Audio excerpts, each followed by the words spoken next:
Welcome, everyone. At this public hearing, council will consider adding a site-specific regulation to zoning bylaw number 1100/2024 under the MUR1 multi-unit residential zone to permit short-term rentals, STRs, in four buildings consisting of 15 units, phase 1 and 2 only at 222 Temple Street. If you believe your interest in property is affected, you will be given a reasonable opportunity to be heard or present written submissions to council concerning proposed land use amendments. The public is invited to make presentation to council, and everyone will be given a reasonable opportunity to be heard. No one should feel discouraged or prevented from making their views known. In-person attendees will be asked to speak first, followed by anyone participating online. Please observe the following procedural rules during this public hearing. Please listen and be courteous to everyone who makes a presentation to council. Please do not interrupt the speaker. Everyone will have the opportunity to be heard. Please also be mindful that interruptions and background noise make it difficult for online attendees to hear what is being shared. Thank you for being mindful of this. To make a presentation, please raise your hand. If you are attending electronically via Zoom, you can click on the hand icon. Please wait until you have been acknowledged to speak. Come up to the podium, state your name for the record. And yes, use the microphone. To ensure everyone has an equal opportunity to speak, we ask that you keep your presentation to 3 minutes in length. You will be notified when 30 seconds remains. After all the in-person and online attendees, I will provide a second opportunity to speak. Please raise your hand if you have new information to share only. Council members may ask questions following your presentation. However, the main function of council is to listen to your views. It is not to debate the merits of the proposal with individual citizens. Please direct all your comments through me, the meeting chair. This includes any concerns about how the meeting is being conducted. Staff will now be asked to provide a brief synopsis of the proposal. After the introduction for the proposed zoning amendment bylaw, we will open the floor to presentations from the public. The floor is all yours, Jim. This is a presentation for the proposed zoning amendment bylaw number 1118/2026, which is to consider a site-specific regulation for the property address as a 222 Temple. Here is the map showing the location of the subject parcel. The subject property is designated as a residential medium density per the official community plan. And is zone MUR-1 at the present, which is a multi-unit residential zone per the latest zoning bylaw 1100. Just to briefly go over the history of this property file, as there are a number of the permits and applications that we processed. Development permit that enables the 73-unit townhouses development was issued in October 9 of 2024. Development variance permits, relaxing zoning and subdivision and development servicing bylaw was issued on the same day, 2024, October 20. Phase development agreement bylaw number 1087, 2025 was endorsed by the community on February 12, 2025, which discusses the phasing sequence and develop expectation for each sequencing for the subject vicinity. Since then, as the brief photo over there depicts, there are first two building blocks that are built within phase 1. So the proposal is to add the site-specific regulation to the zoning bylaw under MUR-1 zone, which is to permit short-term rentals in 4 buildings consisting 15 units. There's like a red outline that is depicting the 4 buildings. The first 2 are built, and then 2 will be built, and then the building permit process is already a process. Those 4 blocks of buildings consist of 15 units. So this site-specific regulation only applies to those 4 buildings consisting of 15 units. This application was circulated internally. We have received a comment from building department, fire department, and operations.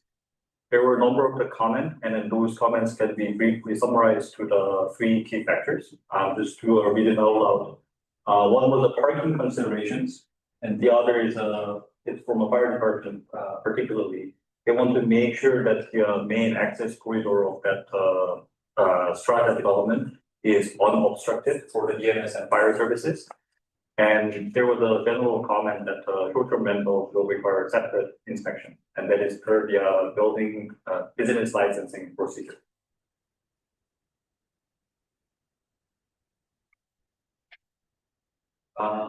So in response to the number of the referral responses that we got, proponent has worked on a number of the factors to improve and reflect what was shared with through the staff. And those are briefly summarized as such, that is depicted within the prepared slide. Just to briefly go over, considering the previous point, they are suggesting that the duration of the short-term rental and the amount of it will be clearly defined and thus maintained within their strata bylaws. And additionally, there will be a covenant registered the title setting and outlining the restrictions and the use in association with the short-term rental. Here is the brief drawing, because I know that there's a number of the questions and comment that is inevitable, talking about where the additional parking spaces will be accommodated. So this area that we see over here is the last phasing block, the subject vicinity. And then the proponent has a plan to create 22 or up to 22 parking stalls there that could be used in association with short-term rental use.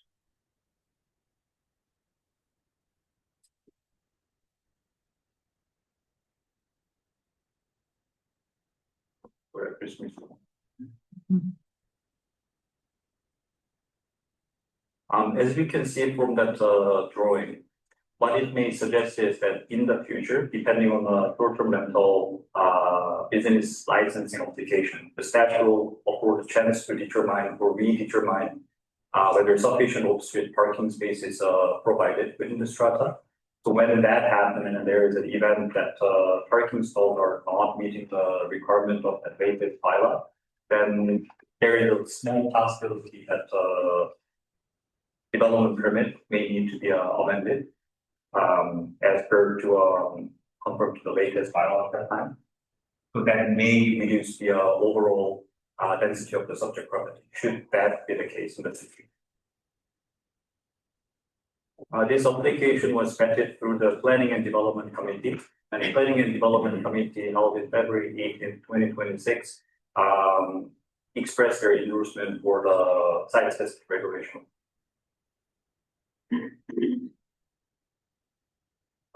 This is an important part of this discussion. So we have received a number of the public hearing feedbacks from the communities, and the received feedback has a variety of people who are endorsing it and people who are not in support of a site-specific regulation approval.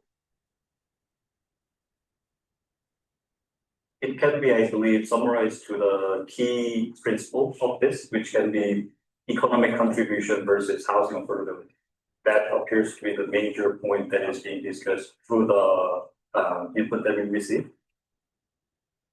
Just quickly go over. The community may render their decision considering its economic contribution factor versus its impact to the housing and other community assets and services for the future use.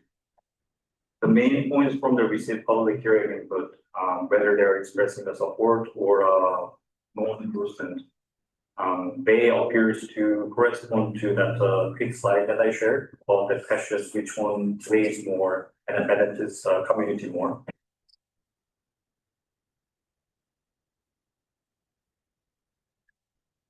Here's a good example that we may reference tonight for discussion of the subject proposal.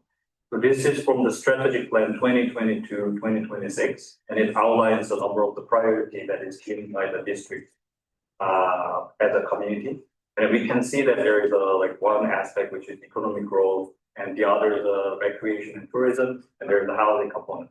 So tonight, through this public hearing, it will be great for community to kind of consider those factors and contemplate which one weighs more and is valued more to this community.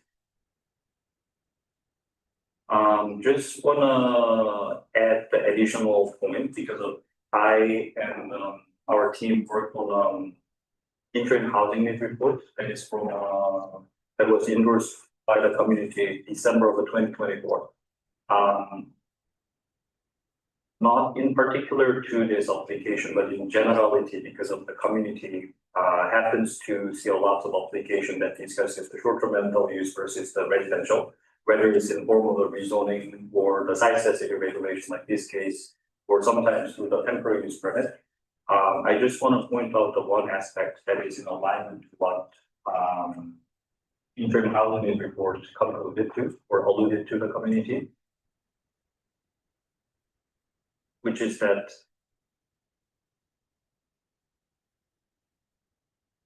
if we replace a residential unit with short-term rental accommodations, we are technically trading our community's core social fabric for the transient revenue, which is coming from the tourists.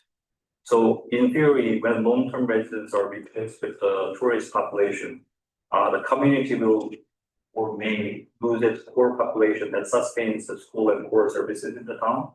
And in the long run, consequently, it may impact in a manner that it may result in a closure of a core services. And for the small community like us, which the population of less than 2,800, losing those services may be something that is quite impactful. So if the community tonight can have those considerations in conjunction with this application, in generality of the short-term rental versus the long-term residential priorities, that would be ideal. Thank you. June? Okay, so now we're just going to open the public hearing. So you can start a speakers list. Is there anyone in the gallery that would like to speak to this? Okay, so we'll start up front here if you want to go to the podium. State your name, please. I was gonna do that. Okay. Thank you. Jeannie Rokoff.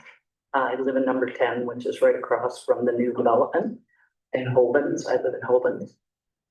Do I need to do anything else? No, Okay, just check. no, I'm okay. And you don't have to share your address as long as we have your name. Well, I just wanted you to understand my relationship to the situation. I think probably the first thing I need to clarify, because I don't understand this. When you say that you are changing a bylaw to adapt so that this developer can do short-term rentals in those suites, does that then mean that all the district's role is to agree that they can do that? Or is the district's role that not only can they do that, but the district has some oversight in that relationship? And that's a question I have before I proceed. Dean, you want to? Yeah. Yes, so the district would give permission for the properties. The strata will be responsible for managing. Okay. The district would continue to manage bylaw enforcement. So any issues with bylaw enforcement, we continue to take the actions we would with any property in the district. But the actual units themselves are to be, that's part of a strata. They'll be responsible for their own strata. So just like ours, we have a strata. Okay. So then, given that Sycamoose has had stratas for many, many, many years, well, 1 billion years,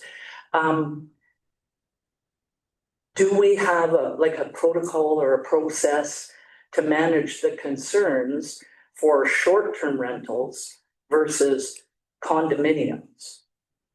Meaning that, okay, you say that, oh, there's a bylaw problem or something going on. Are the bylaws that you might enforce, are they more specific to short-term rentals? Or are they specific to condos and houses and just the district? Go ahead. So we don't regulate specifically on housing type. Right, The use is what we regulate on, so we Okay. regulate on short-term rentals. And those uses, those regulations apply regardless of whether it's in a strata or not. okay. The strata itself, though, has its own bylaws, which Yeah, is yeah, a little bit confusing because we say bylaws, but strata say bylaws too. Strata bylaws will still apply to the individual units. That's their own internal way of regulating. All those components would apply, but also on top of that, the district's bylaws and our zoning bylaw would still apply for the use. so in a situation or situations, let's say this get approved and there's I think you said 8 or I forget the number of units. And there are problems with parking and because people will come with boats and trailers and all the things that they do in their vacationing. Is that in your purview or is that in the housing units purview to police or to provide oversight for? Depends on what the specific issue is. Okay, The developer did hear that concern Yeah. and did recognize that in the marketplace. Yeah. And as June did in his presentation, indicated that because this is only phases 1 and 2. right, That phase 6, which is quite a ways down the road, is going to be allocated for parking for boats and RVs, for additional parking for Yep. the vacation rentals or short-term rentals as part of the current plan. Yes, it would be expected that those would be installed. They need the additional parking to get the business licenses. We wouldn't issue their business licenses until that's in place. okay, And we would continue to monitor and ensure it's in place when we do their annual renewal. okay. Okay, So that you've answered my questions. Now I just a couple of comments. I'll try to be brief. I guess the thing that is perplexing me is that when these units were originally proposed and the focus or the intent from the builder, from what we heard, was they're supposed to be for the people of Sycamores and they're supposed to be for seniors. And anyone, that was the word that got to me. And, 3 levels obviously can't really serve seniors all that well. And the people of Sycamores, the people who are needing housing can't afford to buy one of those units. So I guess my question is, if these units don't sell, will we eventually end up with 72 short-term rentals? That's what it's all about. I'm asking, that's, It's all about. my concern is that, my concern, hey guys, in the gallery, please. my concern was just that, when this started, I hoped that it would go well. We all did. And now we're kind of here and I'm perplexed. I'm a neighbor, right? I'm right across the road. So I just would like to know, what is your approval process? If they don't sell, which I'm guessing that's why we're here, but I don't know that. I'm speculating. If they don't sell, could we end up with all of them being short-term rentals? Go ahead, Dean. So this process only is for the specific number of units that have been applied for. Right, If for some reason in the future the developer was wishing to apply for all 72 units to do that, right, they would have to make a new application. Right. There would be a process for it and there would be the same opportunity for a public hearing to express your concerns. So it's so, not automatic. yeah, it's not automatic, but it's possible. Future councils, yeah. Yeah, okay, Okay, thank you. thank you. Howard?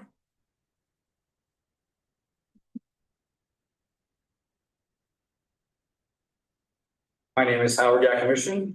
Thank you, Mayor and Council. I am very passionate about the growth of Sycamores, and everything that I have read says we need housing. So we look at our housing needs reports, indicate that we are short 260 housing units. I look at your strategic priorities behind me. Short-term rentals is not on a list, but increasing housing is. And I want to make sure that everyone understands the implication of designating everything that's been built and everything that will be built, the next phase, as potentially short-term rentals, meaning we get zero housing. One of the counters that I heard was that it's only for 6 weeks or 8 weeks or whatever the term was set by the strata. But if we have a resident that's renting in that place, where do they go for those 8 weeks that it's a short-term rental? Like, we are taking away all of the housing and we need the housing to continue to grow. And I just want to make sure that everyone understands that implication. If we designate this short-term rentals, we potentially are giving up all of the growth of this development. Thank you. Thank you, Howard. Next. I'm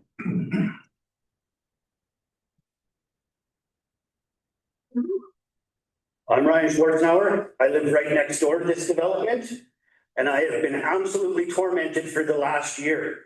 It started from day one with them taking out the root system of the trees that were long-term old growth trees that were along my property or their property line, which I found out after, and left my property and myself in a dangerous position. Those trees damn near fell on my house. On the side of the house I slept in. When I asked the developer about it, he got snarly with me and he had the cops come and talk to me. This little piece of shit over here has called the cops on me too, because I asked him to clean up the mess and the debris that's been. Okay, calm down. We're at a public hearing, please. Well, you come live a day in my life. There was an audible alarm that went off every couple of minutes, all night long, all winter long. It's since been replaced with a floodlight that shines into my bedroom window all night long. Nobody in this town needs more short-term rentals, more out-of-town owners. This is for this town. This is for the good of the people. I've been here for 16 years and I've enjoyed the first 15 of them. This last year, I've been put through hell. My house shook all the time. They started work at 7 o'clock in the morning, 7 days a week. I worked shift work that left me unable to be rested to go to work because I had to listen to this, have my house shake. And now I lay in bed at night because my bedroom, my backyard are lit up like a Christmas tree. So how do you think that this isn't going to affect everybody? Everybody that lives in this neighborhood is going to have to deal with all these extra people showing up. There's no parking. Where's the snow going to go? They built that road right up to my property line. So you tell me, how are they going to push that snow and where's it going to go?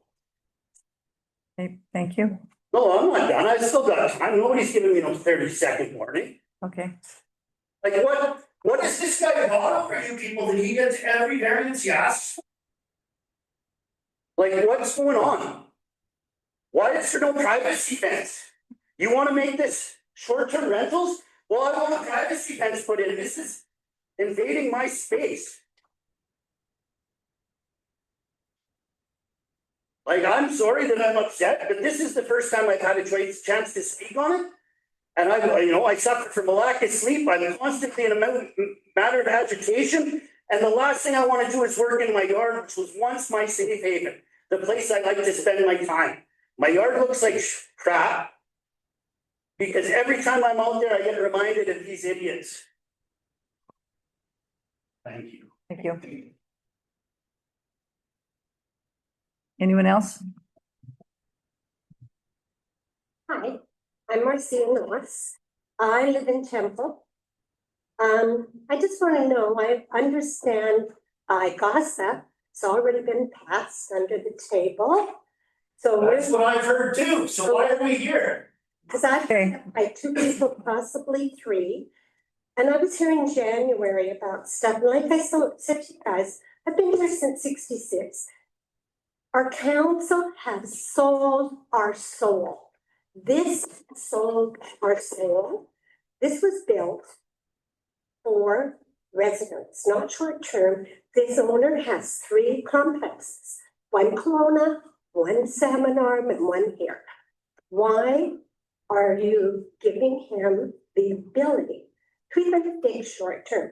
I'll ask any of you on this council, put your hand up if you've ever lived on a street that's had Airbnb. Have any of you? And how was it? They're next door to us at Bayview and they're fine. Okay, I'll tell you, I lived on Cottonwood. One of the homes sold became an Airbnb. So how the daily process would start would be not bad. They'd get up about 11, half would be pissed. Go out on the lake, come back with maybe not their boats or whatever, barbecue fine, sit in the hot tubs till 3 or 4 o'clock in the morning, fireworks, even though we weren't permitted, and garbage, beer bottles. I don't want that. This is a senior's residence across the street. And should not even be permitted. Second, on the Airbnb on Cottonwood, let's see, Skidoo's going up and down the street. How about starting at midnight, going to 3 or 4 o'clock in the morning? Cops couldn't do nothing. We couldn't do nothing. So slowly, the local residents moved off that street. Now, I tried to leave Sycamores, was COVID, couldn't find a home, stayed here. I inherited this house and ended up buying it back for more money, whatever. But you know what? Sycamores does not need this. Quit selling your soul. Because you have all kissed somebody's ass, as far as I'm concerned, more than one time. Same with what's going on Riverside. Quit giving our town away. Have you ever traveled around the world and seen what beautiful little towns come? I have a grandson that grew up here, and he said all Sycamore's class has now is a town to go and get drunk. Just drunk. And I thought that was maybe made up. I heard that the other day at a happy hour, and there was no young people there. And I'm going to tell you, I'm probably the oldest that was there.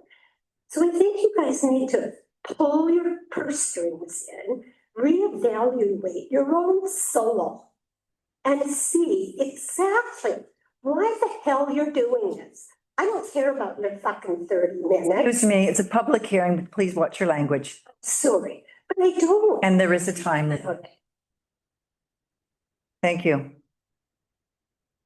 Go ahead, Al.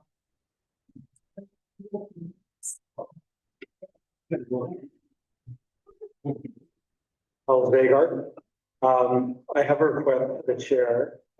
Somebody has written an email and would like me to read it if that's okay with the chair Sure. on their behalf.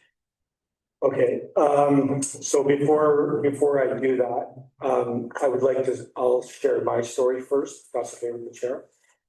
So my name is Al Zagar. I live at 217 Temple Street. I live right across the street from the development. Councillor Bailey, can you please pay attention while I'm speaking? I'm listening. Okay, thank you. For the two people that have spoken, they have a lot of passion here, and I think that's great for our community. Don't get confused with anger with compassion. With Ryan. Excuse me, Al, do you want to sit down? You're not intimidating anyone, so please sit down. What he's looking at. He's not looking at anything. Please sit down or I'm going to ask you to leave. Thank you. Sorry, Al, go ahead. Okay, so I live at 217 Temple Street. So I just want to share everybody's personal experience with what I had to do with the developer and the workers.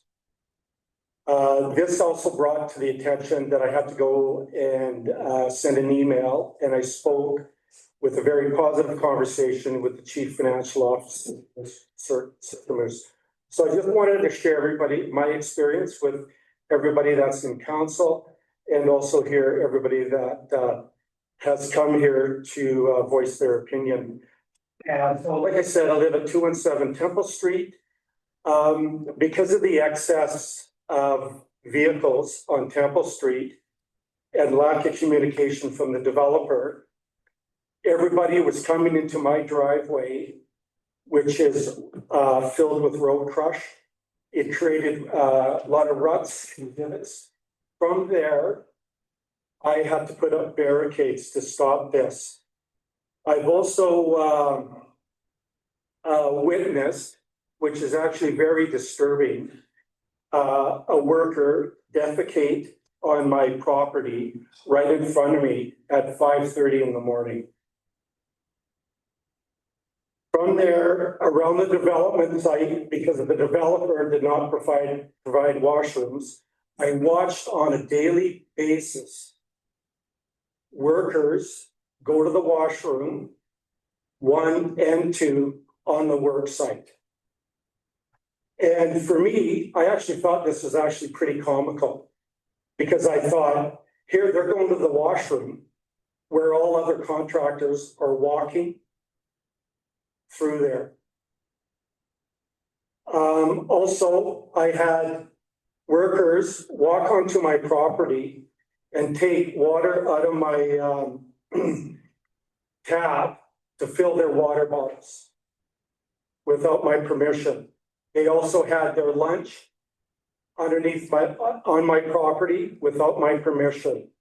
Also, there was excess parking on the street from the workers and the signs were all posted for no parking. So from there, every time I've asked them to move their vehicles, it was a verbal confrontation. And I do believe this falls on the developer because he didn't provide parking or also didn't inform his workers that he's in a residential area. And because of this has created a lot more stress on everybody and also in a negative environment. Just one more thing in closing from here. With our committee that we formed and came to you guys lots, this was one thing that we did not want, excess density. Like we said, we were for the bill as long as it was going to be a win-win for everybody. But now we're taking it to more density, and now plans are changing constantly with this for development. And that's all I have to add. Okay, thank you, Al. And can I get you to read this, Jeannie? What it is, I got new glasses. And I don't want to make a mistake. Okay, thank you. Yeah, go ahead. Okay, thank you. Hey, you're welcome. Thanks, Al. Okay. You don't mind? Okay. Yeah.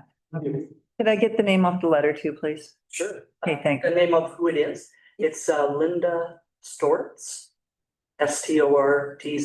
Okay, thank you. Zoning amendment bylaw, short-term rentals. I'm disappointed, but not surprised to see the proposed zoning amendment to permit short-term rentals at 222 Temple Street. On November 13th, 2024, I was one of a delegation who spoke to council about the concerns surrounding residents had about this development. We also presented a petition with many signatures.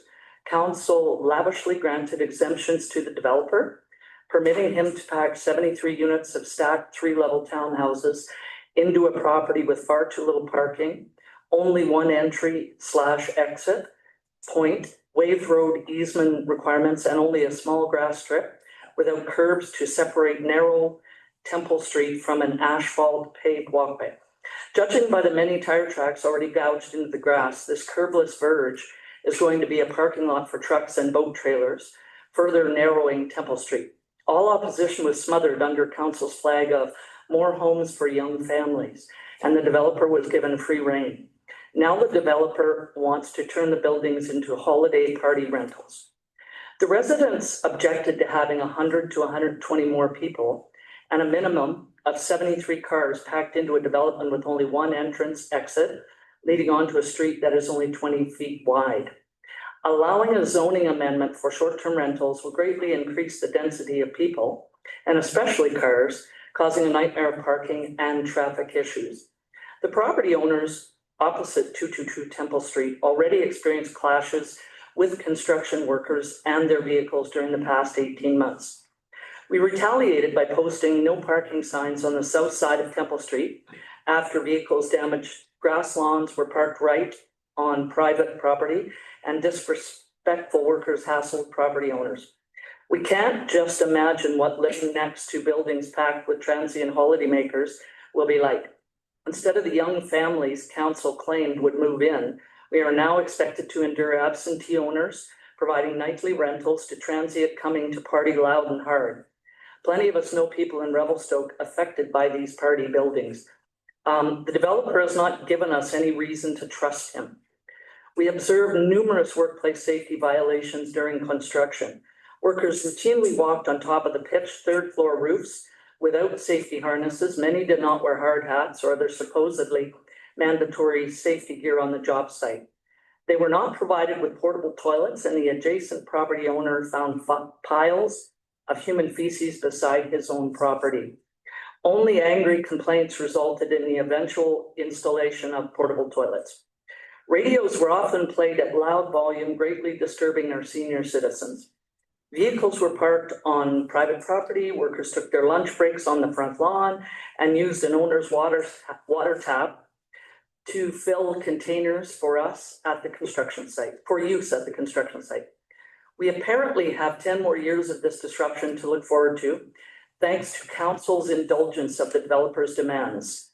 My argument in 2024 against the viability of this dense, stacked development was that seniors would not buy 3-level walk-ups. Young families could not afford the entry price. The sledders and boaters coming for holidays needed places with parking for their toys, and that the town already had lots of short-term rentals with the kind of facilities holiday visitors needed. I heard that the completed buildings are still unsold. The neighbors surrounding 222 Temple Street do not deserve to suffer for the miscalculation of the developer and the council. Linda Storts. Thank you. Thanks, Al.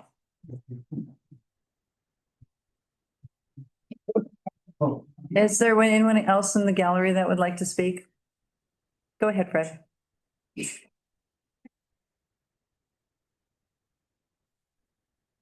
Excuse my arthritic knees.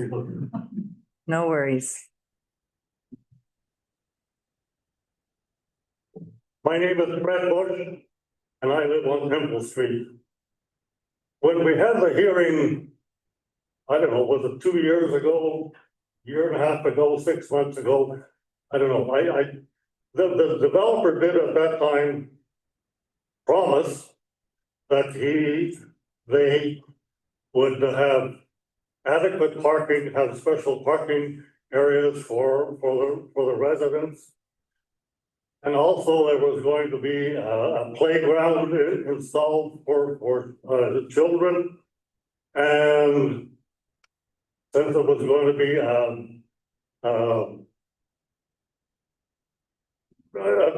be possible for the people to the full-time residents to have a place where they could meet, perhaps have some social dinners, some area perhaps a little larger than their own strata would allow. I'm just wondering if that's all gone by the board now. Yes, no, maybe, don't know. This particular public hearing is for a variance, not a variance, but to have 15 units as short-term rental units. I'm sorry, say again, please. This public hearing is to allow for 15 units of short-term rental. So that's what we're discussing right now.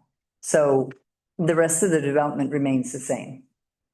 The plans remain the same. So there will be a mixture of stratified lots and short-term lots if this. Correct. Correct.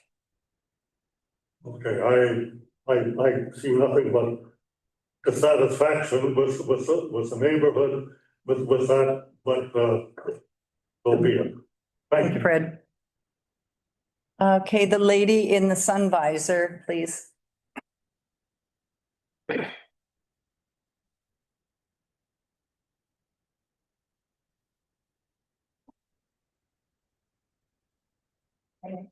name's Cheryl Isaac and I live at 221 Temple Street across from this development.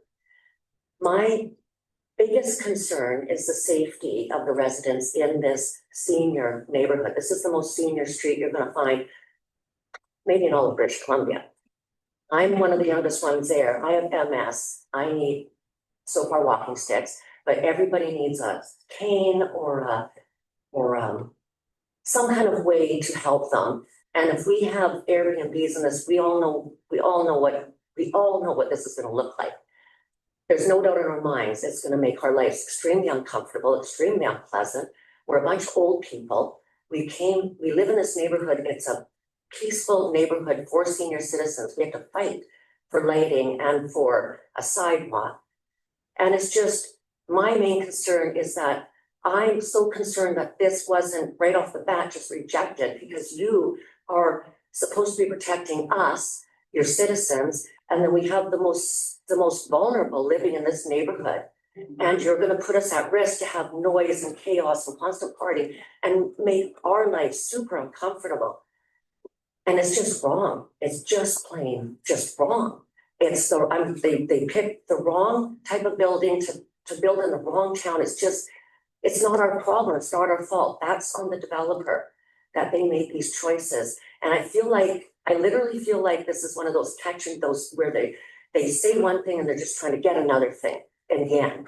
And my fear is the same as some of these people, that their goal is to make these Airbnb. I do not want one single unit of these as Airbnb ever, for not one moment. And I'm strongly opposed to them. And it's health and safety. It's for our mental health, for our wellness, for our safety on the street, so we can walk and have a peaceful neighborhood. We have grandchildren come over. We're gonna have people partying all hours of the night, coming and going. We won't have any peace. And it's just an absolute wrong location for any kind of Airbnb. This is a neighborhood of old people at risk. And we should not be put in this kind of positions. Thank you. Do we have anyone online with their hand up? I have something. Okay, Jeannie, go ahead. Second. Oh, sorry. I'm just gonna go once on online, please. Wait, who is it? Josh. Okay, Josh, you want to state your full name, please?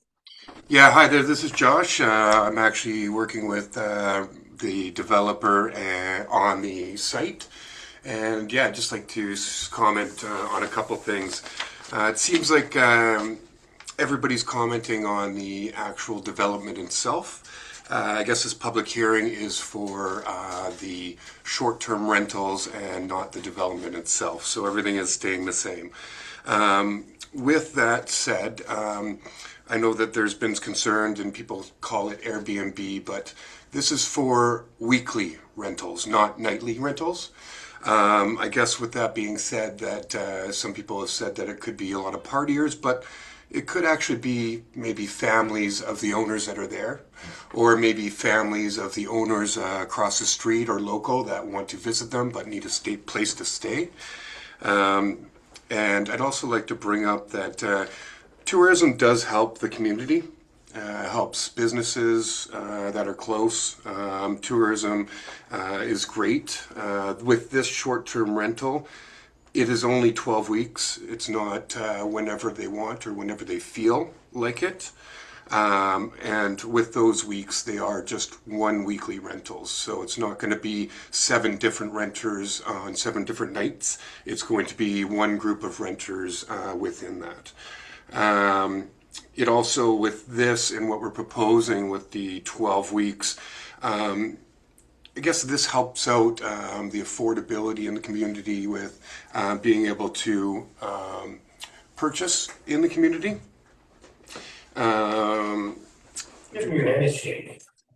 Point of order. Sorry, I'm just looking Go at my ahead. notes. Sorry, Josh. Yeah, Sorry, no Josh. worries. And then with the access density that people are talking about, it's not going to affect the density. It's going to be one family out and one family in. So there's going to be no change in how many people will be living there on that week. It's going to be the same amount of people in the home of a 3-bedroom unit. And also too is everybody has concerns with the parking. I know the developer has put forward a parking plan within phase 10. This provides an extra 22 units, including trailer. And we would be looking at entering off of Fred Bush Lane to access the additional parking that we're providing for these 15 units for it. And yeah, I think there's the developer would like to speak on some notes. Hello, Mayor and Council. Sorry, could you state your name, please? Ron Fox. So I'm the developer, I'm not the builder. I hired a builder from Salmon Arm. And some of the issues that have been brought forward, I will definitely be discussing with him. I discussed with him all these issues prior to him doing the job. As far as someone defecating on Al's lawn at 5:30 in the morning, that was most likely somebody other than a tradesperson, because our tradespersons would not be there at 5:30 in the morning. But we also had portable washrooms on the sites. Whoever's saying we didn't that's totally incorrect. But I will definitely be bringing up some of the issues that some of the people have brought forward towards the builder, and I have brought these issues up to him on numerous occasions, to the point where I might even be hiring a different builder. Okay. And another thing is Point that of order. we're going to actually have on-site management of the short-term rentals. It's not like there's people are going to be running wild and crazy, because there will be people living on site that will be managing the situation, unlike a lot of short-term rentals. Thank you for your time. Okay, thank you. Brett is online. Go ahead, Brett. Sorry, is that back to me? No, it's Yeah, Brett. No, sorry. Who's online? Brett. Unmute. Yeah, can you hear me? Yeah, Brett, go ahead. Oh, sorry. Yeah, I'm just trying to figure this out here. Okay, yeah. My name's Brett Malenica. I do own in Sycamoose. I grew up in the area. I grew up in Revelstoke. Yeah, I played hockey all my life out there. Played against the Sycamoose Eagles growing up. My family and I come back to Sycamoose a lot. We were always there every summer, spring, summer, fall. We love the place, right? It's just being, like I said, growing up there, coming back with my family now, it's amazing.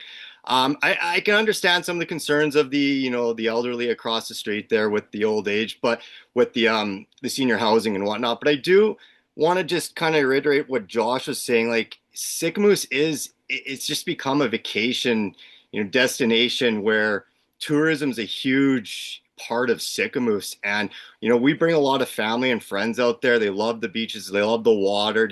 They love the cafes, everything, the businesses in Sycamoose. And the hardest thing is finding accommodations for weekly up to, 1 to 2 weeks. You can't find it. So just, I understand with these 12 units that the builder is doing right now, I think it's wonderful. It's going to help with that problem. And a lot of people that do rent these, that I find the weekly to 2 week rentals, are young families with kids. I've never, you might get the odd person, but that's even with long-term renters, that you're going to have long-term renters that are going to be partying and drinking and destroying the properties and not caring. And it's harder to get them out now because they got tenants' rights. I find with these families that come in and want to enjoy the city and town, it's a wonderful solution. So thank you. Thank you. Anyone else online?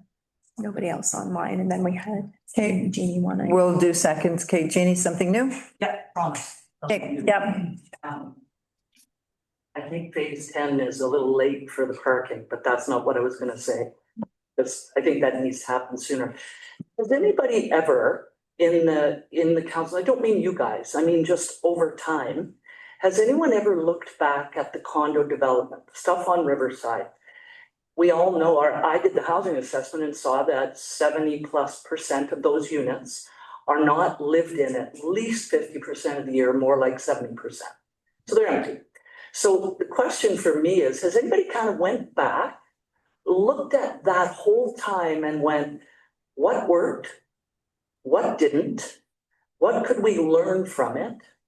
And how could we kind of improve upon this thing we've got here? Because when I first came, as I had said before, I was concerned that it was gonna turn out like those condos. And I'm not saying that it's done that, but I'm saying we're kind of teetering. So I guess I feel like there's a lot of learning that could be gleaned from what worked during that time in the development of those condos, what didn't, and what could be improved on. And I don't know if anyone's ever done that, and you don't have to answer that. I like when I come and do these things, I don't want to just be all cranky. I want to offer a solution too. And I think there might be some really interesting information in that. Thank you. Dean, go ahead. Just a quick clarification. When they say phase 10, they're referencing the geographical area of the plan, which is the northeast corner of the property. It has to be developed in a place for business licenses for the short-term rentals to be issued. So it has to be constructed and in place before those are, but when they're referencing phase 10, they're trying to reference the geographical area, which is the northeast corner adjacent to Fred Bushel Lane. Thank you. Okay. Anyone else? Go ahead.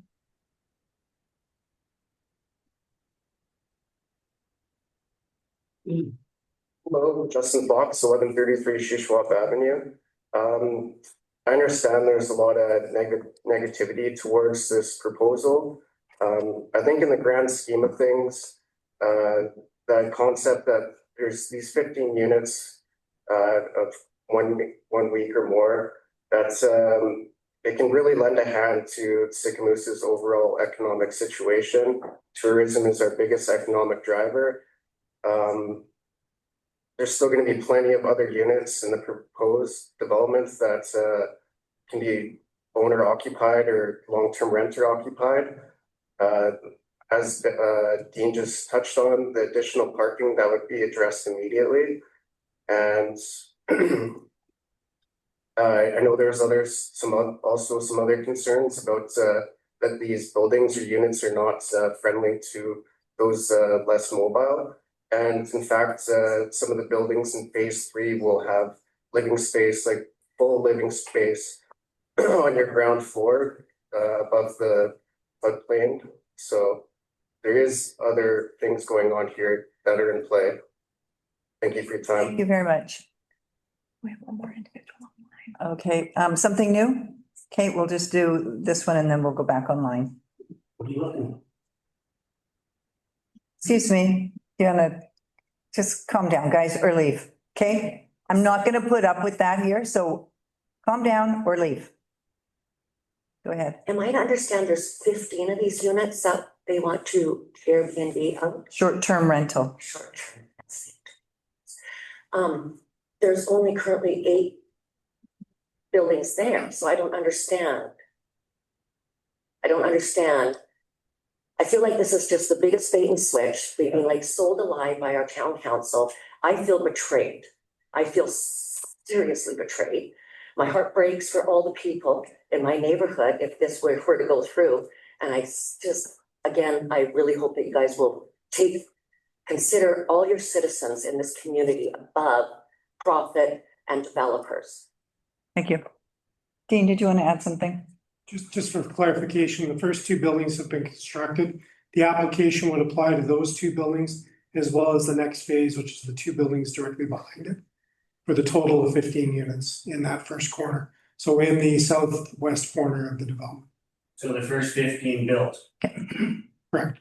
So when the next 15 get built, we'll be in here doing this again. Have any of them been sold? Can you get up to, can I get you up to the podium, please? State your name again. Nos, have any of the buildings been sold as of yet? I'm not aware. Okay, the developer, he was online. Have you sold any as of yet? He's maybe not online anymore. I don't, someone can get back to you on that if. Yeah, I'm just saying, because they're saying that there would be families in them. We're assuming it'll all be family rentals. But from my experience, it's not just. And if it's only going to be 12 weeks.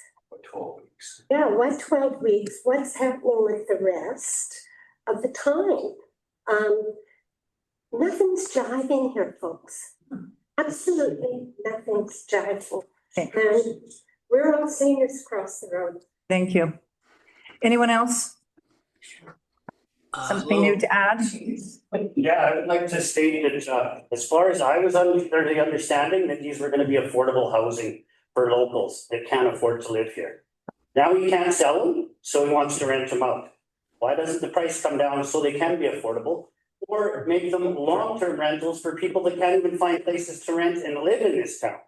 Why do they get the chance to sell them to out-of-towners so that like it's a selling feature so that you can rent it out short term when you're not there?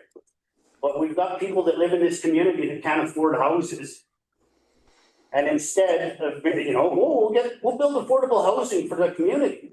Well, nobody wants to buy it. Well, now we want to rent it out. And like you said, those first 15 units, those are going to be 15 units right beside my property. You want 15 rent units beside your property? Right in your backyard?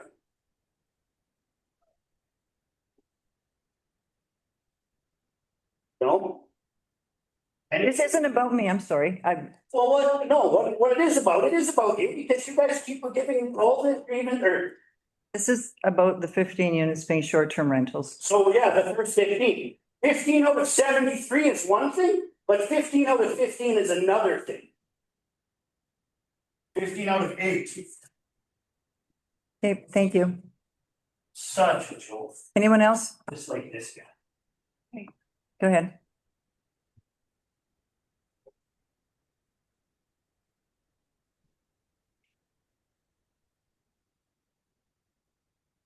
Hi, I'm Clyde Morrison, I live right across the street from that, and I just wanna say, I agree with Cheryl, everything she said.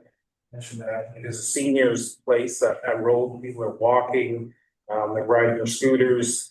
I don't agree with the short term, I think it should be just seldom or long-term rentals. Thank you. Is Josh's hand a legendary hand or is it? Yeah, no, Josh is on mine and then following him is Todd. Okay, Josh, do you want to go ahead? Yeah, we would like to answer the question about if any units have been sold. Yes, Unit 3 has been sold to a family of with 2 kids, and they are not planning on doing Airbnb there, as far as I know. Thank you. Hi, and it's Josh here again. I guess I would like to just state again that there was an issue came up about core values about Sicamous. I mean, the residential that is going to be sold here is going to be for families. I don't see anybody that's going to be buying a house and letting it sit with nobody there just so they could rent it out for only 12 weeks. This proposal is for only 12 weeks out of the year. It's not 52, it's 12. So it's not going to be a full year timeline. I guess with the parking as well, that we will be keeping with the bylaw requirements for parking, and that is the 1 parking stall per bedroom under that. And then other than that, yeah, I mean, I think we're okay. Also, I would like to comment that Howard was asking, when someone rents these places out, where do they go? Well, I know there's a gentleman that's from Burnaby that's looking at a unit, and he has a house in Croatia, so he's planning on living here full-time in Sicamous. And when he rents it out on short-term rental, he is planning on going to his house in Croatia. So, I mean, some people go on holidays, lots of people do go see their family. It's just, it's not like they're going to be looking for a place in Sicamous to stay. Thank you. Thank you. Anyone else in the gallery? Thank you. Thank you. Calling for a second time. Anyone else in the gallery? Calling a third time.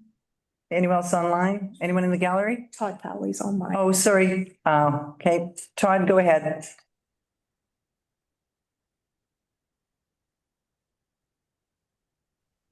Can you hear me? Yep, go ahead. Okay, thank you very much. I live directly across the street and I moved here Sicamous, I don't know, 6 years ago. I'm retired. I like to get to know all my neighbors, and I was kind of a little disappointed in how many units we're putting across the street. But I'd like to know, I want to get to know my neighbors. I don't want a bunch of people coming and going. The gentleman said it's only a 3-month rental, I believe. I would like to see proof of that, for one. Why wouldn't they build these things maybe on Beach Street, which is far away from Temple Street, further away on the other side? And it seems to me, because I've been to meetings about this development in the past, and we've voiced our opinion, everybody in the gallery here today, and it seems like the council just ignores and does what they feel is appropriate for the developer. Another thing I'd like to know is, you see the developments on Main Street. Why is there no development sign on that site there? Because I would like to complain about a whole bunch of things, water stealing, people defecating. I mean, Al, like, I agree with you 100%. Mr. Fox, I think your company or whoever you're hiring is not up to standard. I think I don't see people there every day supervising. I live right directly across the street. I've seen it start from the concrete, from the ground. My foundation of my condo is shaked. I'd like to go down there and see if anything's caused any damage down there. But I just very disappointed on all of a sudden the developer wants to do B&Bs because they cannot sell these places. I watched a open house where 2 people showed up. 2 people. They're too expensive. They were supposed to be for seniors. Who wants to walk up 3 flights of stairs? This new parking facility that you guys have proposed, I've never seen anything on that where they're adding all these extra parking stalls, because that was a big concern when you guys first started this. We have more parking stalls than what you guys proposed at the time across the street in the strata that I live at. Just trying to look at my notes here. I think that's probably about it. But I'm totally opposed to this. I don't want a bunch of parties and their families and stuff like that. Yeah, okay, sure. That's what the developer wants you to believe. And I'm totally opposed to this. And I've got another 9 years to deal with all the other development that's going to happen on this property. And what's going to happen then? Are they going to do half of those B&Bs too, which was brought up prior? Thank you very much for your time. You're welcome. Thank you. Okay. Call once more in the gallery, once online. Second call. Third call. This public hearing's over.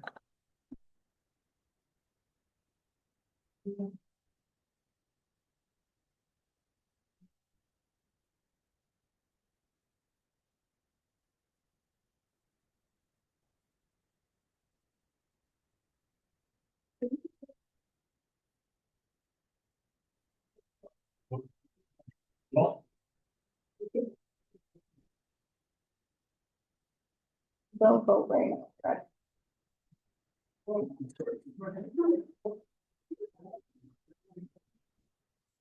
Okay, we're going to continue our meeting, so. Our meeting's going to continue, so if you guys want to, if you're leaving, you guys can do so.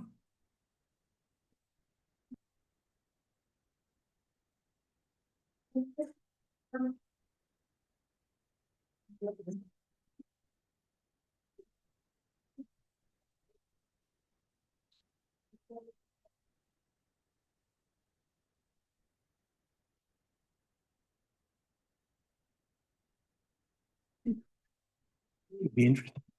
You know, a lot of this. Oh, okay, yeah, okay, yeah. Okay, we're gonna start our meeting. Can I get you guys to, excuse me? We're gonna start again. Thank you. Okay, so we're going to, bylaws and policies, zoning amendment bylaw number 118-2026-222 Temple Street. Recommendation that zoning amendment bylaw number 1118-2026 be given third reading this 22nd day of April 2026. Could I get someone to move that? Councillor Bushel? Councillor McCabe? June, did you want to add anything? Okay. Thank you. Through the chair, just wanna address a number of the things, because I think there some of the aspects of this tonight needs to be slightly clear. Try closer to. I'm not, Dean. Just for clarification, the public hearing is closed. New information cannot be introduced, so Jim, if there's any components that you wish to talk to specifically about the bylaw, input is now closed, so we can't begin with new information. Okay. Council, did you have anything that you want to add to this or any comments that you want to make? Councillor Bushel. Through the chair, thank you very much. First off, I want to thank everybody for coming. This is not expected. We never really thought that we would end up having a developer come back to us halfway through or quarter of the way through his development. So we are just as unsure as you all are. The economy has changed since 2 years ago when he presented this to us, or the first thing came to us. And not only the economy changed, the real estate market has really declined. And we've had to, everybody, not including Sicamous, but all the big major centers are now looking at their development policies. And Kelowna yesterday changed their short-term rental bylaws, or changing their short-term rental bylaws. So there's been lots of things happen over the years. Since 2014, hotels came to us and expressed big concern about short-term rentals. And back then we had roughly around 220 short-term rentals in our town, and it was really hurting our hotels. And we were trying to become a municipal regional district that charged tax on short-term rentals, so we could actually level the playing field for the hotels. And we implemented that back in 2014 or around 2014. 2021, because of the district going after short-term rentals, we ended up, Statistics Canada came back, we had 171 short-term rentals in 2021. So we really started to decline. Since then, I think Sicamous has done a fairly good job on short-term rentals. If we really look at it now, on the district website, we got 87 condo short-term rentals in Sicamous. We have 30 residential short-term rentals in Sicamous. So we got a total of 117. So we've gone from 220 down to 117. So we've done fairly well in the short-term rental, controlling it. But today we kind of find ourselves in a little bit of a pickle, because this development's going to either sit there like this if the developer can wave the storm and has deep pockets, he can maybe come out of this when the economy turns around, and maybe he redesigns it, but how long is that going to go? And we've seen what can happen over time when a development stalls. We end up with something like Three Boys, or we end up with something like 2 Mile. And they sit there for years and years and years, which has a huge effect on the community of Sicamous. So this is a tough one for us.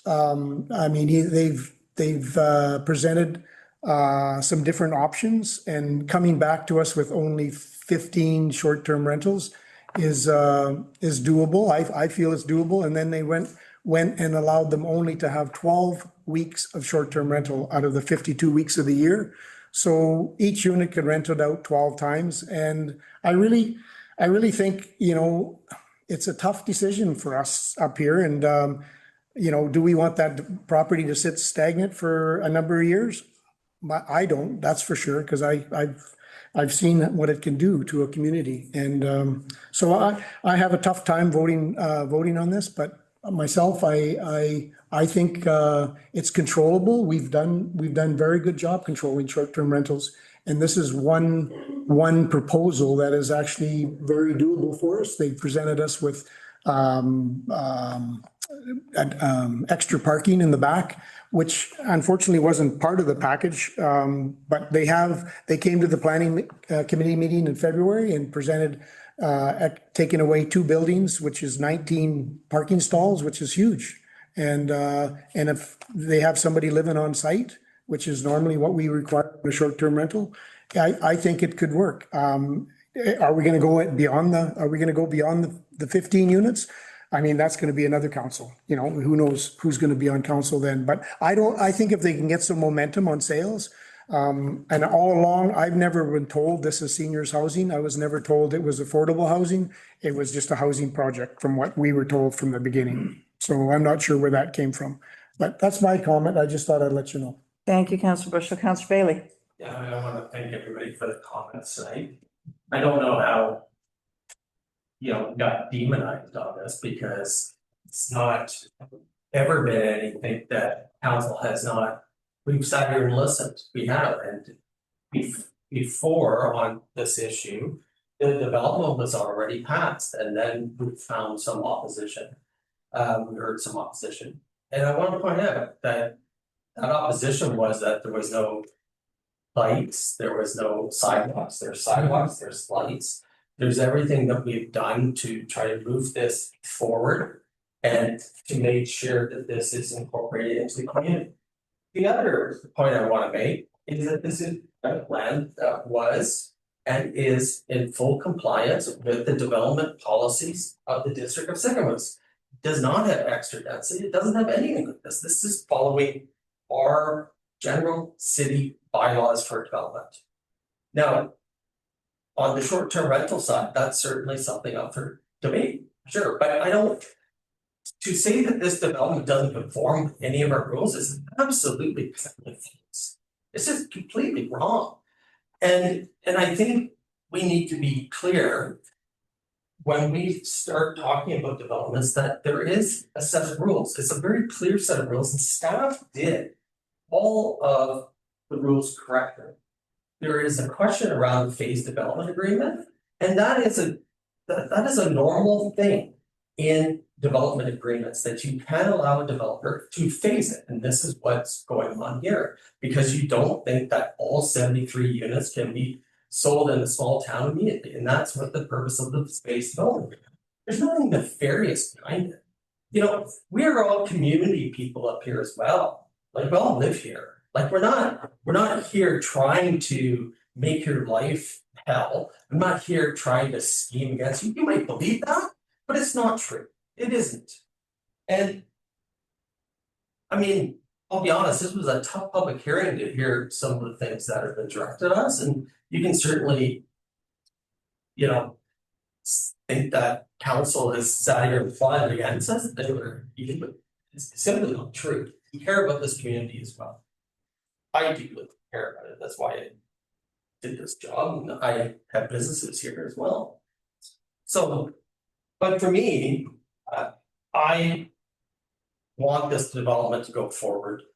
I believe that there's ways that we can make this work, and I am going to support the short-term rentals, because I think it is a way for this to move forward. I think it's also, out of 73, it's a reasonable number. It's a reasonable accommodation.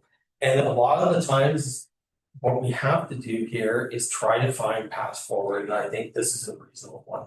I'm not doing this to make sure that the community is upset.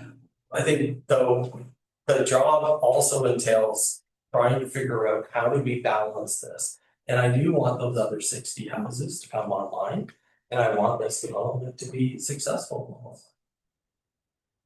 Thank you, Councillor Bailey. Anyone else? Councillor Beach? Yeah, I want to thank you all for coming and providing pieces of information that have been very enlightening.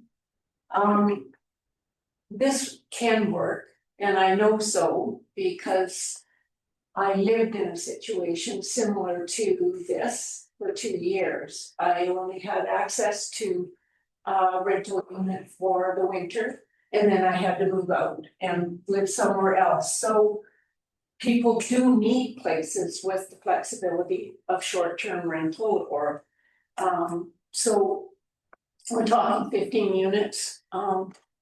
And I think it is doable. I think it is controllable, and it's not like we haven't had some experience with this in other situations. So, but I do appreciate you bringing your concerns, and some of the stuff about that I heard today was a little bit surprising. But anyways, I'm appreciating your input. Thank you very much, and we'll certainly have decisions and choices to make after this that are informed.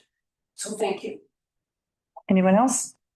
I'm just going to echo what Councillor Bailey said. I don't think that there is anything malicious or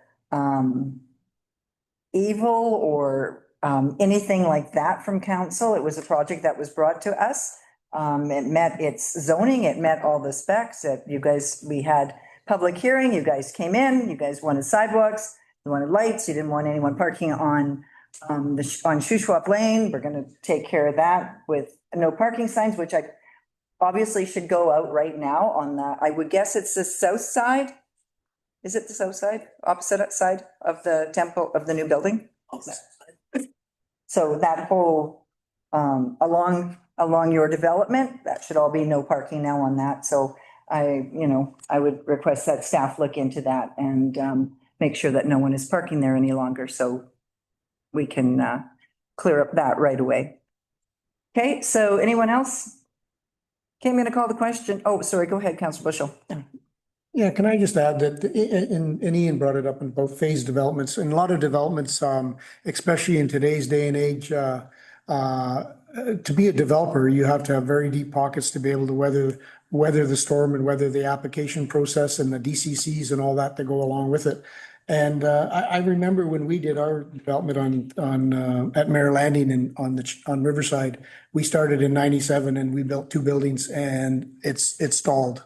And we were lucky because we had a business next door to be able to carry it through the couple of years that it didn't go anywhere. But phase developments, it's really tough. And I wish Ryan was still here because he's affected the most because he feels, that his privacy is being taken away.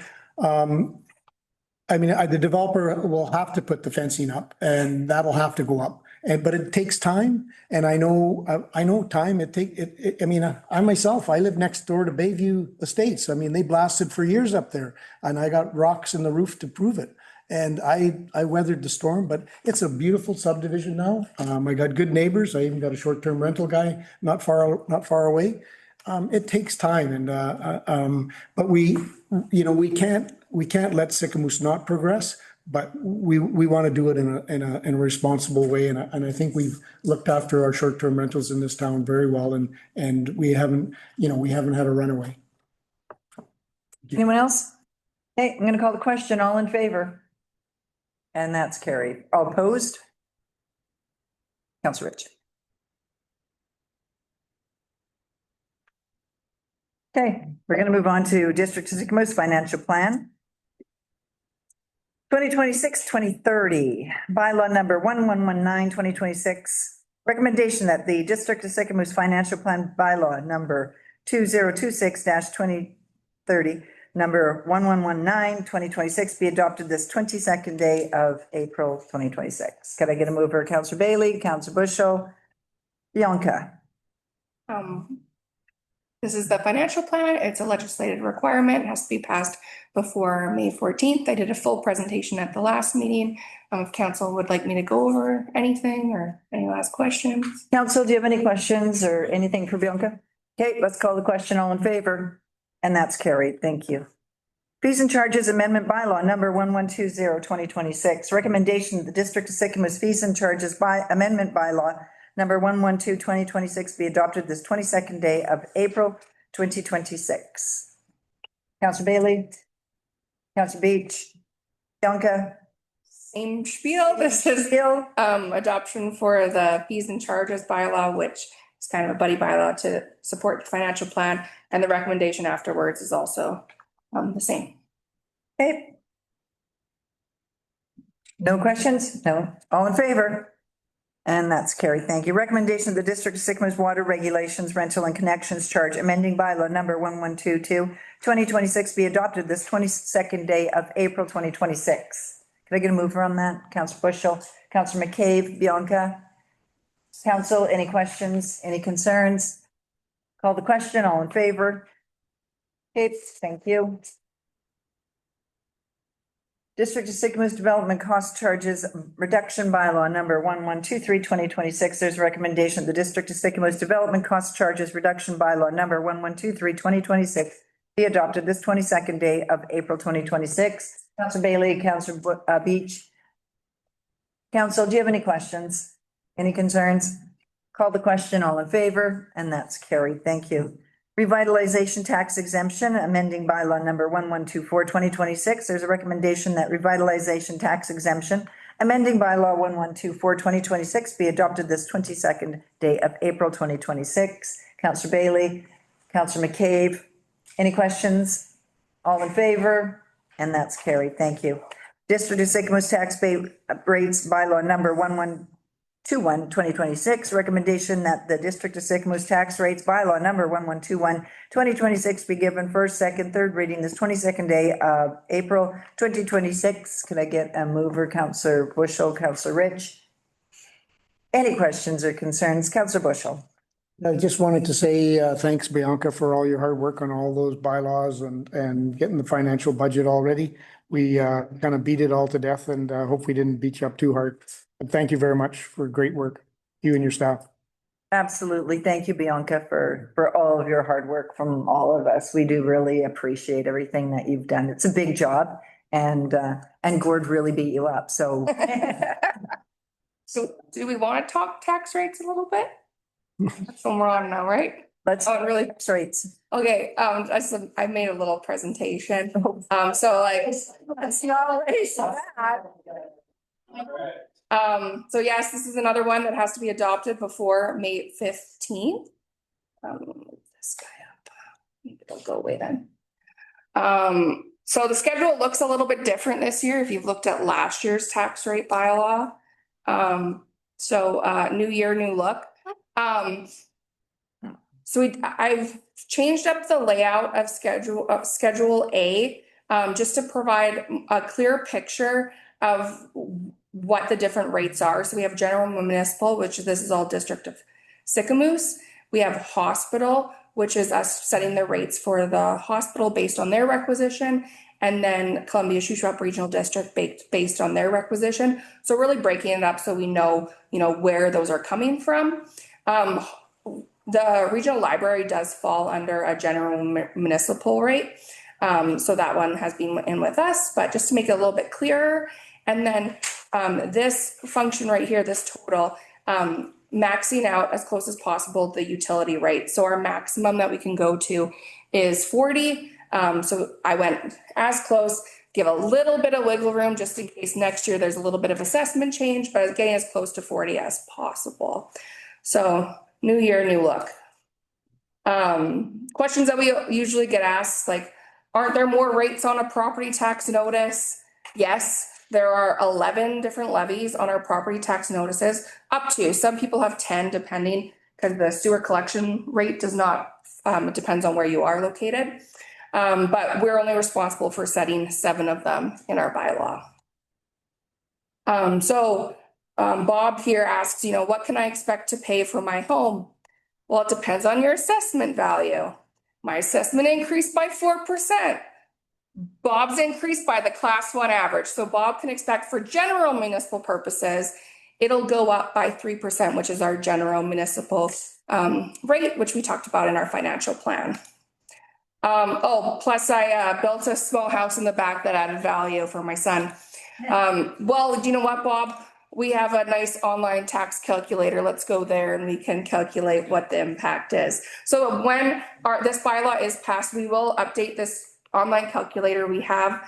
We try to push all, real estate agents and stuff to go through here. You can check your whatever. If you're interested in buying a property, what are my taxes going to be? This tax calculator is awesome. So you just put in your assessed value. You can choose your property type and it'll calculate it out for you. What about my business property? So this year, because we did that more aggressive shift with class 5 and class 6, we actually saw a little bit of a decrease in general municipal taxes for those classes and shifting it to class 2. So yeah, you said a decrease, you said 3% increase. Tax shift is a little bit different. Would you like me to change it back? No, happy doing business with you. What about the other tax levies? So our other tax levies, we have hospital, school, library, police, regional district. If we compare those rates, so if we take our 2025 rates, change them based on assessed and then compare where we're at, actually our CSRD rates were quite low. We ended up absorbing some savings from gain of tourism, which that was about 17,000, 18,000. Dean, I think. Something like that, reduction. So we actually only saw for a regular assessed residential, only a 0.38% increase this year. And because of our tax shift, class 5 and 6 actually see a decrease. However, then we get to our other culprits. So policing, school taxes. School taxes saw quite a large increase, and same with policing taxes. So our other authorities really do make a big impact. School taxes, the provincial government is getting a bit of trying to get a little bit more property tax revenue to offset school costs. So that one has definitely gone up. BC assessment and MFA, those ones are peanuts compared to all the other rates. School tax is the one that we're really gonna see a larger increase in. So yeah, just getting really close up. So yeah, 11% school taxes. And when you have to, so school taxes is based on our entire, like on our school district area is how they kind of set the rate. So someone has a property here, pays the same rate as someone in Salmon Arm, Enderby. So our assessment value in Sicamous has actually done better than elsewhere. That's why we're seeing a little bit higher of an impact. Our assessment values went up more. Yeah, but things that we don't have any control over. And that's really the question, like the district doesn't have control over these notices. However, we're the ones that have to send the tax bill. So what do? We try to clearly identify every different levy on our tax notices. And we also, it's hard, I can't really see it super well here. We provide information on where people can go to get additional information. We have CSRD's number on there, you know, don't call us, call them kind of thing. So yeah, just really, and then also on our notice, we try to highlight. So this was from last year's notice, you know, about 40% of your tax bill isn't for district services. It goes elsewhere. Yeah, so with that, tax rates. Thank you, Bianca. And you know what? Thank you for explaining that, because I feel like a lot of our residents look at their tax invoice and go, oh, Sicamous, like, why are you doing this to me? And they don't understand that our tax increase was 3%. It's everyone else that tacked on, like our police services, our hospital, our CSRD, all of those other things pop the taxes on your tax invoice. So thank you for explaining that. And I hope that, I wish there were more people sitting here right now to hear that. So any council, do you guys have any questions? Bianca, thank you so much. Call the question, all in favor. And that's passed. Thank you.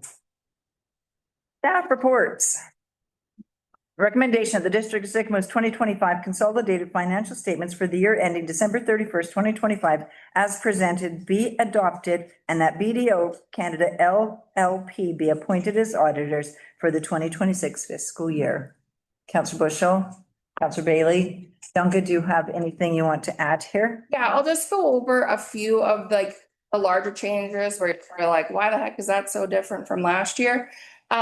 So when we're just looking at the balance sheet, there's one large change, which is this removal of the reserve from MFA. What that is when we get debt, we have to, MFA withholds 1% as a deposit, just in case, you know, we don't pay it back. And we also take on a liability, which is a liability that potentially if another municipality in British Columbia defaults on their debt, the rest of us back that debt. However, in the 50 plus years MFA has been around, it has never happened. So what BDO has come back and said is you do have a deposit because you will get that back once you repay your debt. However, it is very unlikely that you'll ever have to owe anything. So having a liability, you're only supposed to have a liability if it is, there's a good chance you're going to have to pay it. So the auditors have advised that we should remove this liability. We had the option of either restating last year, which like you add another note to our 20 pages of notes, or we could just take it this year. So that's what I've chosen to do. So when we go to our income statement, you'll see this other line, $107,000 is included in there. The other amount included in there is the monies we got back for the South Squaw Bridge project. So that's what makes up that other total. Other differences are cash and investments are a little bit lower this year because we did spend quite a bit of money on our health center and we were holding some grant funds for that. Other than that, nothing too crazy. Some of these like general government services, you'll see that the expense went down. That is because we had some losses on disposal of assets last year, which is more of like a PSAB thing. So whenever you're looking at the income statement and you want to know, what went up, what went down, note 15, your segmented information goes a little bit deeper and is really the go-to. I almost just ignore the income statement and go right to this note. So that's where you see last year we had those losses in disposal of assets, and that kind of made it a little bit funky last year. But other than that, we had a clean audit opinion. We had no recommendations for internal control changes, which was great. And yeah, I was able to get 2 of my finance staff more involved in the audit this year, which was really exciting. So yeah, that's the financial statement. You're so excited about all those figures. I didn't even know what to do with it. You're giving me right now. You got an A+. Council, any questions? All right, let's call the question. All in favor? Yay. That's right. Oh. Okay, District of Sycamoose Development Corporation 2025 financial statements. Recommendation of the District Sycamoose Development 2025 financial statements for the year ending December 31st, 2025 be approved as presented. Councillor Rich, Councillor Bailey, Bianca, do you want to? Yeah, this one, especially the income statement performance, we've kind of already gone over during budget. They have about 115,000 carryover, which we've really dug into during budget time, and yeah, nothing really to report on this one. Okay, no, we're good. Any questions, concerns, council, all in favor? And we're carried, thank you. Sycamoose and District Senior Center Society Contribution Agreement 2026 to 2029. There's a recommendation that the District of Sycamoose authorize the mayor and corporate officer to enter into the contribution agreement with the Sycamoose and District Senior Center Society for a 4-year term commencing January 1st, 2026. Can I get a mover? Bushel and Councillor Rich. Bianca, did you want to address this? So this one stems from our recently adopted financial plan. $5,000 to the seniors, kind of outline some of our discussions on, the different programs that they have at the center and all that sort of thing. And 4-year agreement. So this will line up perfectly with council terms for renewal. It'll never skip a council, which is great. And yeah, there'll be requirements for financials. The timing of the payment will be in August of each year. So after property taxes are collected and all of that. So there's no financial strain on the district there. And yeah. That is perfect. I love that we had this, that we all agreed that this was a brilliant idea moving forward so that, Mary, we still want you to show up, but at least you won't be showing up with this concern, right? So good. And I'm happy that we're moving forward with this. Councillor Bushel or Bailey, whatever. Yeah, somebody, right? Yeah. No, I mean, this is really good. And I mean, we've had a tough night tonight, but I want to point out that this is work that we've been working on for a while now. And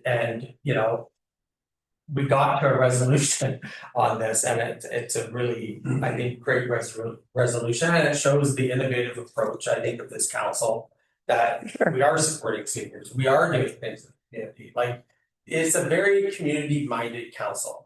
And this and the next one is quite proof positive of it. And I just wanted to point that out because I'm still smarting from the public hearing a little. So I just want to point out the good stuff. I don't want to just hear all the bad stuff. And this is great stuff. And kudos to Mary because she's been the best lobbyist I've come across in a very long time. And this is great.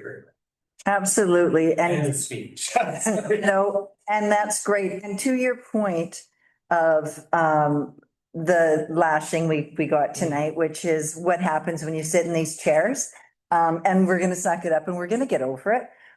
Because we do spend a lot of time advocating for this community. We go to UBC and we fight for our community. We sat here for hours on end trying to keep the tax rate to 3% and scrapping over that. So it does make you go, to sign up or not again, you know, and do this work that we do. And I think this team does a great job. So contrary to the beating tonight, I do believe that this council did a great job. Councillor Rich. Through the chair. Yeah, I just want to thank Mary again for just being such a champion on this and honestly bringing it to light, and that, you know, you have over the years that I've sat here, which isn't very long, let us know what you're doing, but where you needed help and what we could do to do that.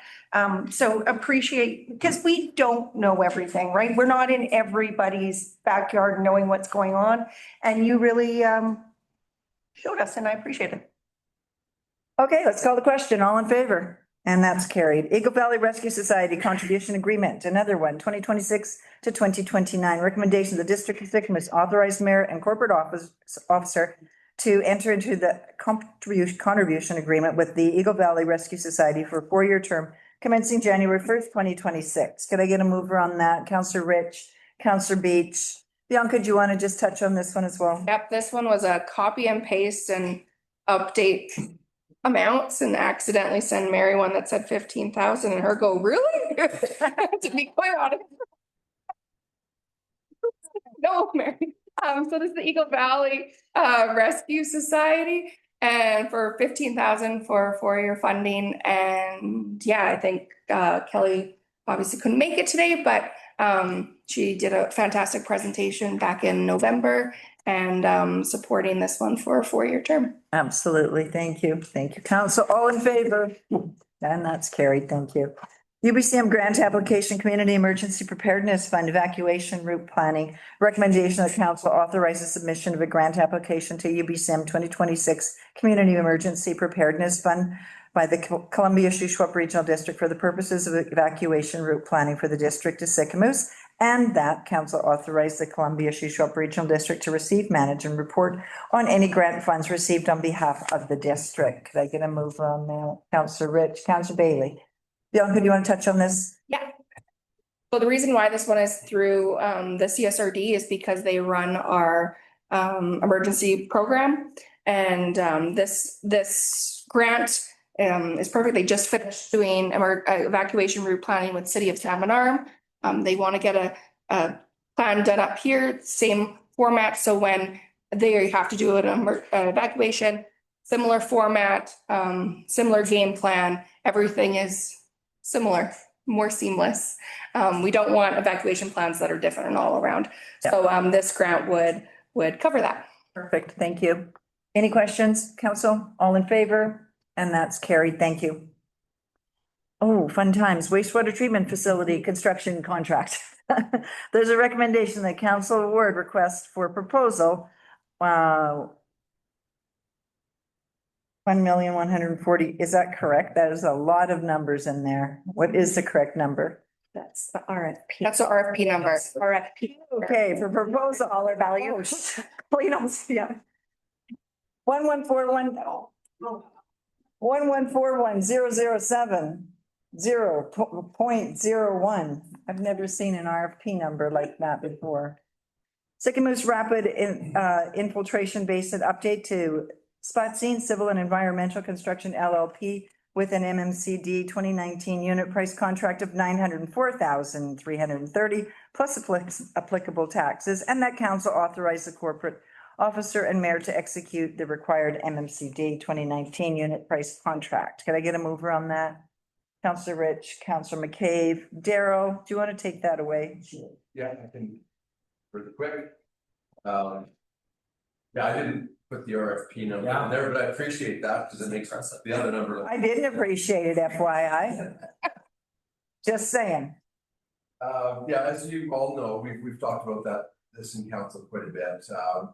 We treat our effluent and it disperses through the ground through rapid infiltration basins. We have 3 of them on site.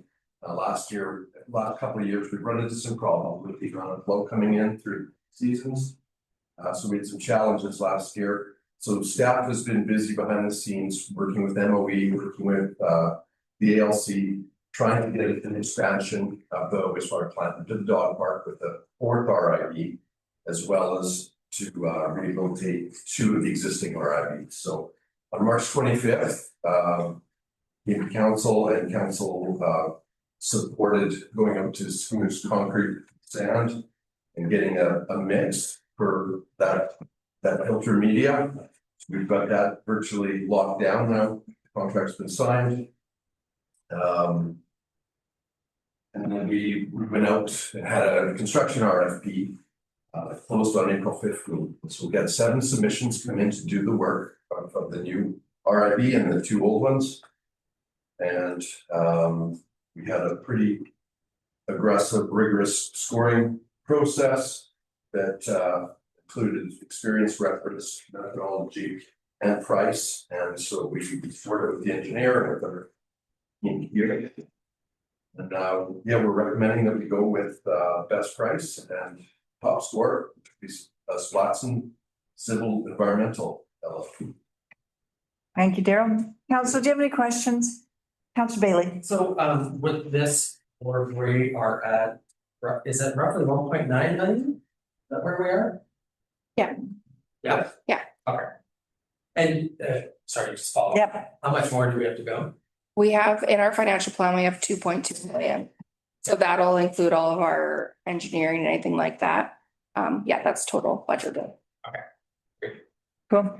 And you know what, in all fairness and talking about, you know, how our contractors are chosen, as long as we're going through the right process and the right procedure and we're as council happy to award it to the winner of the, you know, that process. But yeah, so yeah, good, all good. Thank you. Let's call the question. All in favor? Oh, sorry, Councilor Rich. Through the chair. Just a quick question for Dale. We've got the completion date for July. There won't be any interference with flushing our toilets, right? You just do that and then just hook it up at the end. No, so the way we've laid this out and we in the RFP, the process needed to be able to keep 2 RIBs online at any given time. So we have one completed and then go do the other one. So we should be fine. There's a couple of milestone dates. So June 30th is the milestone date to have RIB 1 and 2 fully rehabbed. And in the middle of July is for the 4th one to come online, be ready to go on. Awesome, thank you. All right, let's call the question. All in favor? And that's carried. Thank you. Okay, CAO reports. CAO, take it away. Thank you very much. So this is our monthly update. This would be our monthly update for April. Just giving a bit of synopsis on what's coming across my desk and what I've been seeing recently. We've had a steady stream of applications. You see in our building numbers, development applications. There's a number of smaller and larger projects coming through. We're going to see some additional permitting before summer on some other larger projects in town. We're seeing wet up going through the building permit process right now. We expect those permits to be issued soon and construction begin on that project. New owners at 534 Main Street took possession and opened the service station as well as one of the restaurants. Those are the only 2 components they intend to open right away. I have been in touch with them. The request is for them to have the site cleared by the end of April. The actual purchase of the piece of land they need to purchase from us for the right of way to be completed by May 30th. So they have to get the survey work done so the bylaw can come back to council. Council then endorses the bylaw. We actually have to have that survey document to do that. So that's what will happen in May and be completed by the end of May. So that transaction comes through and we receive that payment. Daryl, as he's mentioned, they've been hard at work with our public works team on the RFP for the wastewater treatment, which is fantastic. They've also had a number of activities going on around town, getting us all sparkled alcohol and ready for the spring, which is great to see. We saw some new bike racks installed this past week, sorry, which you'll see around town. We had 45 local government professionals from our region come to Sicamous last week for TOGMA, Thompson Okanagan Local Government Management Association. We hosted their annual convention here for 3 days over at the health center, which was great to see. All the professionals had lots of really positive comments about our new health center, as well as really enjoyed their time in Sicamous. A number of them did make comment that they were staying extra days or coming back to go ride the ferry and go on the rail trail. So it was quite a positive experience for all of us. Great to be able to host here in Sicamous and have the facility to do that, which is really important. That's all for my report. You talk as fast as I do. I'm trying. I do have one. Does anyone have any questions for Dean? Okay, go ahead, Councillor Rich. Through the chair. Dean, when is mosquito going to start? I was in town last night delivering manure because the 4-H kids will be selling manure May 2nd. There's my plug. But I got bit by mosquitoes. When are they starting? Or maybe Daryl will. Yeah. Oh, mosquito control. Daryl? Yeah, mosquito control. Yeah, so Here. like the notice of intent and all the paperwork's done, permit's been approved. I would expect, I'm guessing, because I haven't spoken with her in a little bit, but probably in the next few weeks. Nice. Okay, thanks. Yeah, I'll check. Councillor Bushel. Yeah, through the chair, Dean, you were saying you were gonna do a regional district rec center report. Can you, for maybe next time, you were gonna give us an update, you were gonna find out what's going on over at the rec center and just give us an update on the summer and that? So next time. We made a request for a delegation to come and speak. Oh, wonderful. That's even better. Yay. And you can ask your own questions. Anyone else have any questions for Dean? Dean, I do, and it's not on your report. Is that okay? I have a question, but it's not on your report. Well, I guess you guys didn't have your stuff on there either. You're the chair of the meeting. I can do whatever I want, right? I'll say, I would like an update on the train crossing at Hillier Road, because as you know, it is not the most pleasant crossing to go across. And, yeah, exactly. So, and I have reached out to CPKC and Daryl's been talking and Dean's been talking to, and can you give council a bit of a update as to what we're looking at there? The current update that we have as they assessed it, determined that their crossing was required, provided an estimate for a rubberized crossing, which is their recommendation. We previously had a concrete one that was removed, replaced with a wooden one. They recommended a rubberized one. Those are quite a few of those around the valley. The cost is significant. We're going back to the railway to seek some clarification on those prices as well as costs, as well as talk to the federal government about some help. Yes, it turns into a very pricey project. So I suggested that we give Mr. Arnold a call and perhaps get him involved as well, because it not only is CPKC and the work that they do, but it's also our backup road when there's an issue on Highway 1. So, I mean, there should be some assistance there because it is an alternate route. Go ahead, Councillor. Correct me if I'm wrong, didn't we already make a contribution to have that crossing upgraded to concrete one? I thought.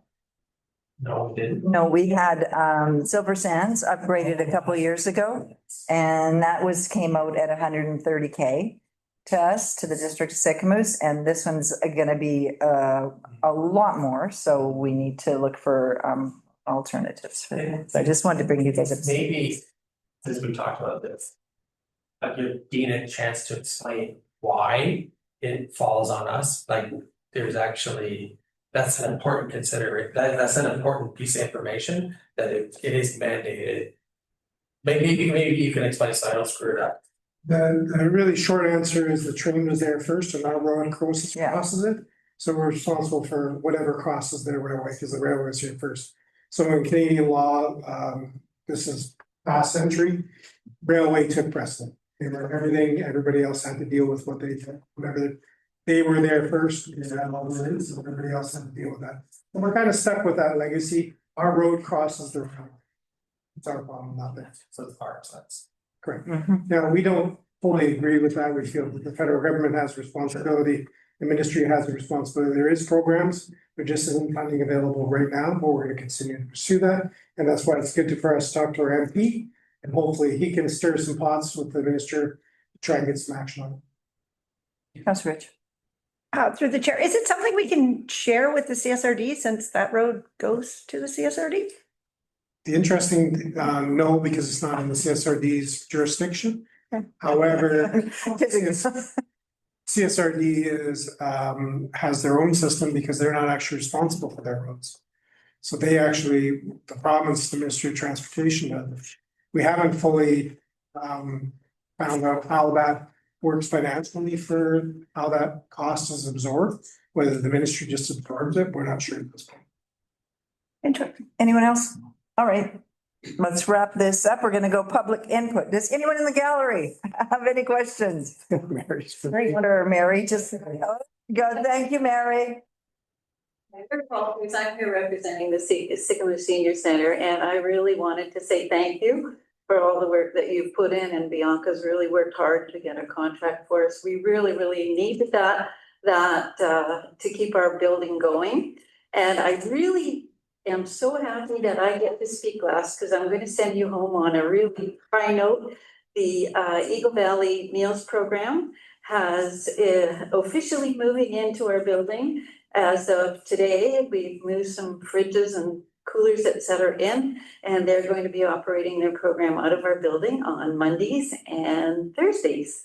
And so we're really appreciative. We've had a lot of great help from Eagle Valley Housing. We painted the room, we upgraded the whole room for them, and they're officially moving over. So we will now have meals 3 times a week and activities every day. So that's thank you awesome. again. We really appreciate it. Awesome. Thanks, Mary, for making that happen. That was really important to the Meals and Wheels program. So thank you so much. Anyone online? Okay, we're going to call the meeting we're going to adjourn this meeting at 6:51. Could I get Councillor Bailey, Councillor Rich, all in favor? And we are done. Good.